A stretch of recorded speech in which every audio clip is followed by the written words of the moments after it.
Hi hello ನಮಸ್ಕಾರ ವೀಕ್ಷಕರೇ, ಕನ್ನಡದ ಮತ್ತೊಂದು ವಿಡಿಯೋಗೆ ಸ್ವಾಗತ. ಕನ್ನಡ ಬಿಗ್ ಬಾಸ್ ಸೀಸನ್ 13ರ ಕಾನ್ಸೆಪ್ಟ್ ಆದಂತಹ ಅಗ್ನಿ ಪರೀಕ್ಷೆಯಿಂದ ಮತ್ತೊಂದು ಜಬರ್ದಸ್ತ್ ಆದಂತಹ ಪ್ರೋಮೋ ಬಂದಿದೆ. ಈ ಒಂದು ವೇದಿಕೆಯನ್ನು ಏರಲು ಯಾರಿಗೂ ಇಲ್ಲಿ ಏಜ್ ಮ್ಯಾಟರ್ ಆಗಲ್ಲ.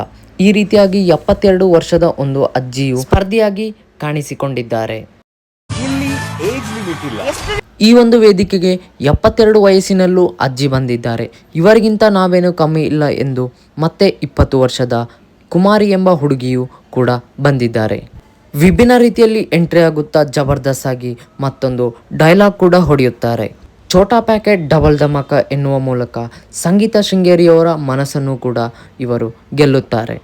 ವಿನಯ್ ಗೌಡ ಅವರು 72 ವರ್ಷದ ವಯಸ್ಸಿನ ಅಜ್ಜಿಗೆ ಕ್ವಶನ್ ಮಾಡುತ್ತಾರೆ, ನಿಮಗೆ ಬಿಗ್ ಬಾಸ್ ಮನೆಯಲ್ಲಿ ಊಟಕ್ಕೇನಾದರೂ ಕೊರತೆ ಆದರೆ ಏನು ಮಾಡುತ್ತೀರಾ ಎಂದು.